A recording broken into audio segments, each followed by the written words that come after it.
이 손혜원 남매 사건이요. 지금 거의 막장극처럼 번져가고 있습니다. 진실 공방을 벌이던 남동생이요. 극단적 선택을 할 것 같다는 신고가 접수돼서 경찰이 출동하는 급박한 상황까지 벌어졌다고 하는데요. 대체 무슨 일이 있었던 걸까요? 소년이 동생에 대해서 이야기했던 발언을 듣고 이어가도록 하겠습니다. 저는 진짜 동생 얘기는 제 입으로 하고 싶지 않았거든요. 이 동생이 써놓은 글에서 이제 이 식구들이 지금 뭐 너무들 지금 놀라고 흥분을 하고 뭔가 정말 가족의 명예를 실추시키고 그리고 그 걔가 제 편을 들었다는 것 때문에 지금 동생이 제정신의 정신줄을 놓은 것 같아요. 그러니까 지금 저는 제일 걱정이 되는 게 소설을 쓰는 거예요. 거짓말로. 지금까지도 그랬고 앞으로 하는 이야기들은 전부 거짓말입니다. 손혜원 의원이요, 이 남동생 소년 씨에 대해서 거짓말을 하고 있다고 어제 또 영상을 공개했었거든요. 근데 공개된 영상 이후에 남동생이 나는 힘들다라는 문자로 지금 경찰이 출동하는 소동이 벌어졌다는 겁니다. 김병민 교수님, 네. 구체적으로 어떤 내용 때문에 그렇게 된 건가요? 어제 저녁 6시 반 정도의 일인데요. 네. 그러니까 손혜원 의원의 동생이 지인에게 문자 메시지를 보낸 겁니다. 힘들다라고 하는 문자 메시지를 보냈는데 이 메시지를 받았던 지인 입장에서는 얼마 전에 있었던 신재민 전 사무관의 사건도 그렇고 뭔가 좀 이상한 낌새를 느끼면서 경찰에 신고를 하게 되죠. 네. 경찰도 황급하게 혹시나 극단적인 선택을 할 것이 아닌가 출동을 했지만 결국은 아무 일도 없었던 것으로 해프닝으로 끝나게 되는데요. 손혜원 의원의 동생은 힘들다는 하소연을 한 것뿐이다라고 이야기를 전하고 있는 상황입니다. 네. 여기에 대해서 얼마 전에도 이와 비슷한 사건들이 계속 발생하고 있는 터라 이러한 일들 때문에 경찰력이 좀 낭비되는 일들은 분명히 없어야 될 것이고요. 손혜원 의원 남매의 개인적인 일들이 전부 증폭되면서 사실관계 여부를 따지다 보니까 정작 중요한 본질이 흐려지는 것은 아니냐. 지금 이런 얘기들도 나오거든요. 정작 이 목포거리에 대한 투자에 대해서 국회의원에 대한 공직을 남용한 일이 없는지 있는지에 대한 여부에서 떠나서 가족 간의 다툼으로 혹시 변질되는 것은 아닌지라는 생각이 들 수 있는 우려가 있기 때문에 보다 본질에 좀 집중할 필요가 있다 이런 생각이 듭니다. 장혜찬 평론가님, 지금 누나 폭로 전에요. 이 남동생이 전면에 나서서 유튜브 방송까지 출연하지 않았겠습니까? 그런데 왜 힘들다는 어떤 내용 때문에 더더욱 이 사람이 그런 하소연한 걸까요? 두 사람 사이에 진실 공방이 벌어지고 있잖아요. 네. 진실 여부는 지금 우리가 섣불리 추측할 수 없습니다만 손혜원 의원의 주장에 의하면 이 남동생 소년 씨 같은 경우는 도박 중독자이고 가정을 파탄으로 몰고 간 사람입니다. 본인에게 네. 그런 비판의 화살이 쏟아지는 것을 사실은 견딜 수 있는 일반인이 많지는 않을 겁니다. 아무리 해명을 했다 하더라도 국회의원의 주장과 일반인이 유튜브에 나와서 주장한 것의 경중은 다를 수 있잖아요. 그 부분 때문에 아마도 세간의 많은 비판 어린 눈빛을 받았을 것이고요. 네. 그런 게 심적 부담으로 이어져서 주위 사람들이 걱정할 만큼 그런 힘들다는 아마 모습을 보였던 것 같은데 네. 지금 이 남동생 소년 씨가 주장하는 것은 본인이 직접 도박을 한 적이 없고 도박하는 것을 큰 액수에 도박하는 것을 본 사람이 아무도 없다. 네. 그리고 특히나 이 창성장 같은 경우는 손혜원 의원이 증여한 금액이 창성장의 대금이 구입 대금이 아니라 실제로는 다른 필지를 사용하는 데 쓰여졌던 금액이다. 결국 창성장은 거래 내역을 확인해 보면 차명 구입인 게 확실할 것이다. 이런 주장을 하고 있잖아요. 그렇다면 우리가 이제는 이 남매 사이의 어떤 감정 다툼에 집중하기보다는 네. 김병민 교수님 말처럼 실체적 진실에 접근할 수 있는 정말 창성장이 차명 구입된 것인지 아니면 다른 필지를 사용하는데 그 대금이 쓰였던 것인지 이러한 진실을 추적하는 데 따라가야지 사실은 이 한 의원의 가정사에 이렇게 집중하는 것 그리고 이 가정사를 전면에 내세워서 뭐 본인의 남동생을 이렇게 도박 중독자로 막 묘사하는 것까지도 저는 국민들 네. 보기에는 상당히 부끄러운 일이 아닌가 싶습니다. 김사인 평론가님, 지금은 남동생이 저렇게까지 호소를 하는데 네. 어제 영상도 보면 손혜원 의원은 내 남동생이 끼어들지 못하게 네. 그럴 줄 알고 창성장 새벽 명의로 한 거다라고 하는데 네. 국민들이 다 보고 있잖아요. 네, 그럼 그렇죠. 이쯤이면 이제 네. 누나답게 네. 또는 이 집안사는 네. 대충 정리를 해도 될 텐데 네. 왜 끝갈 데 없는 싸움이 이렇게 벌어지는 걸까요? 그러니까 이제 이거 외에는 네. 본인한테 유리한 지점, 이슈가 없는 거죠. 그래서 네. 불리한 지점이 계속 부각되는 것보다는 그래도 자기가 좀 유리한 지점으로 그 사람들의 이목과 그 이슈를 가져오는 게 낫겠다 이런 의도가 있는 것 같은데요. 네. 저는 두 분께서 앞서 말씀해 주신 것처럼 더 이상 국민들을 짜증나게 하지 마시고 그냥 네.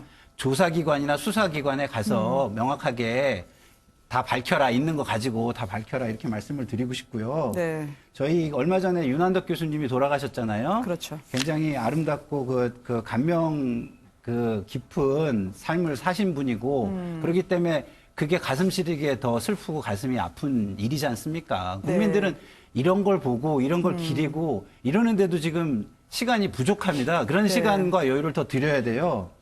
그래서 이 두 가족 남매가 하는 지금 일은 굉장히 지금 그 적절하지도 않고 네. 그 제가 이런 말씀을 드리고 싶습니다. 제가 그 해품달이라는 그 해를 품은 달이라는 드라마에 여진구 씨가 열연을 하면서 거기에서 아주 유명한 대사가 있어요. 네. 다물라 그 입 다물라. 아. 이 말씀을 좀 드리고 싶습니다. 네. 손혜원 의원님 근데 입을 안 다물고 있거든요. 왜냐하면 또 전쟁을 벌이고 있는데 박지원 민주평화당 의원에게 걸었죠. 근데 이분도 그래 한번 해보자라고 하면서 이 전쟁 이어가겠다는 입장을 표명을 했습니다. 어떤 반응을 보였는지요. 직접 한번 들어보시겠습니다. 이제 그만하셔라라는 말에 대한 답변은 그만하실 생각 없으신 거네요. 없네요. 없네요. 네, 없으신 그리고 거네요. 그것도 이번에 제가 이익을 봤어요. 나오냐 안 나오느냐. 예, 예. 제가 얘기하는 것은 좀 쑥스럽거든요. 아, 총선, 다음 총선. 예. 그분이 딱 얘기를 해주니까 예. 아, 박지원이 출마하는구나. 아, 그럼 오히려 홍보 효과가 있었다고 보시는 아, 그러니까 그렇게 긍정적 면으로 보고 살아야지 예. 섞이고 싸우면은 목포 시민들이 국민들이 싫어하니까 안 싸우겠다 이거예요. 정치는 생물이니까. 손혜원 의원이 직접 또 출마하는 거 아니냐라는 얘기가 막 솔솔 나와요. 그 본인이 예. 그렇게 얘기했으면 저는 믿어야죠. 정치는 생물이라 나오면 어떻게 하겠어요? 같이 해야죠. 저는 좋아요. 아주 좋아요. 왜요? 틀림없이 이기니까. 아. 엮이고 싶지 않다고 했던 박지원 의원입니다만 과연 결론은 어떻게 될까요? 정치 그만하라, 그 말 땡큐라라고 하면서요. 나를 때려주니 고맙다라는 반응이었는데 김 교수님 구체적으로 어떤 거였습니까? 그러니까 박지원 의원의 얘기는 내가 다음번에 출마할지 말지에 대한 여부를 명확하게 안 밝혔는데 나온다라고 기정사실을 밝혀주니 고맙다라고 얘기를 하고 있는 것이고요. 네. 손혜원 의원이 나오면 경쟁력 측면에서 본인이 충분히 이길 수 있다라고 얘기를 하고 있는 건데 지금 사건이 손혜원 의원이 굉장히 원하는 프레임대로 박지원 의원이 좀 말려 들어가고 있는 것이 아닌가라는 생각이 듭니다. 손혜원 의원이 가장 자신 있는 지점은 목포의 부도심을 이렇게 문화적인 거리로 개발하는 데 있어서 나만한 사람이 있었는가라는 얘기를 계속 하는 거예요. 박지원 의원이 지역에서 3선으로 있는 동안 유달산 밑에 고층 아파트를 개발하는 것 외에 목포 부도심의 문화거리 개발에 관심이 있었느냐. 네. 여기 대해서 누가 더 지역을 사랑하고 생각해 왔지라고 이야기를 하게 되면 손혜원 의원의 주장이 지역사회에선 일부 전달이 될 수 있는 지점들이 생길 겁니다. 따라서 이게 손혜원 의원이 정말로 가져가고자 하는 프레임이 좀 갇히는 것이 아닌가라는 생각이 네. 들고요. 두 번째는 정치적인 의도가 손혜원 의원을 떠나서 더불어민주당과 같이 연결될 수도 있는 건데 지금 현재 호남 지역의 현역 의원들은 과거 국민의당 시절에 당선돼 있던 민주평화당 의원들 그리고 바른미래당 일부 의원들이 돼 있습니다. 네. 민주당 입장에서는 호남에서 현역 의원들을 꺾고 이 호남에서의 민주당 깃발들을 다시 꽂아야 되는 상황인데 손혜원 의원이 목포에 출마함으로 인해서 이 민주평화당의 상징과도 같은 박진원 의원과 일대적인 전면전을 벌일 수 있는 구도도 형성이 가능하거든요. 네. 그런 여러 가지 정치적 포석을 깔고 있는 터라 지금 상황에서는 손혜원 의원이 정치적으로 좀 유리한 구도로 판을 설정하는 모습이 아닌가 이렇게 좀 분석이 됩니다. 네. 누가 유리해 보이세요? 장혜찬 평론가님. 저는 사실 유불리를 지금 언급하기보다는요.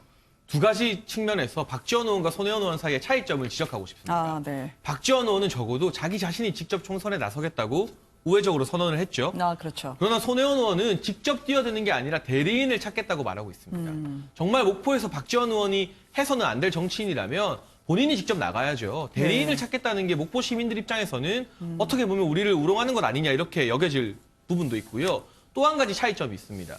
박지원 의원의 지역구 목포입니다. 목포 이야기를 하는 게 너무나 자연스러워요. 네. 손혜원 의원의 지역구는 목포 아닌 마포입니다. 지금 이런 식으로 목포와 관련된 손혜원 의원의 목소리가 커지면 커질수록 마포 주민들은 우리 지역을 위해서는 손혜원 의원이 얼마나 열성적으로 방송에서 뛰어다니고 유튜브를 하는지 그게 네. 궁금할 겁니다. 저는 그 두 가지 결정적인 차이점 때문에라도 네. 누가 정치에서 정도를 지키고 있는가를 국민들이 판단하실 거라 생각합니다. 네. 근데 이제 아무도 손혜원 의원이 무소속이라 생각 안 하시고요. 민주당 소속이라고 생각을 하시는 것 같은데 바야흐로 목포 전쟁이 벌어지는 거 아닐까. 정치는 생물이기 때문에요. 결국 대첩이 얼마 남지 않았다라고 보시는 것 같아요. 김상희 평론가님. 저는 손혜원 의원께서 이대로 네. 가면 목포 출마 쪽으로 갈 거라고 저는 생각하는데요. 네. 근데 제가 하고 싶은 얘기를 장혜찬 평론가님이 해주셔가지고 네. 공교롭게 겹쳐가지고 저는 배지의 무게라는 단어를 좀 우리가 생각해 봤으면 좋겠습니다. 네. 이 배지의 무게가 몇 그램인지 모르겠습니다. 그러나 그 배지 하나가 담고 있는 무게는 네. 10수만 명의 유권자의 기본권을 위임받은 무게가 거기에 담겨 있는 겁니다. 네. 그러면 장혜찬 평론가님 말씀처럼 마포구 유권자들 위해서 열심히 일하겠다고 출마하신 거 아닌가요? 네. 그러면 그 약속은 지금 어디 가 있고 마포로만 지금 가 계시는지 저는 묻지 않을 수가 목포로만 가 없고요. 있는지. 아니, 목포로만 가 계신지 묻지 않을 수가 없고요. 그렇기 때문에 박지원 의원님도 저는 이렇게 생각합니다. 이런데 아까 그렇게 말씀하시는 게 본인 페이스를 잃고 말리는 것이다. 그러니까 오히려 이런 데는 무풀이 정답이다. 저는 네. 이런 말씀을 좀 드리고 싶네요. 알겠습니다.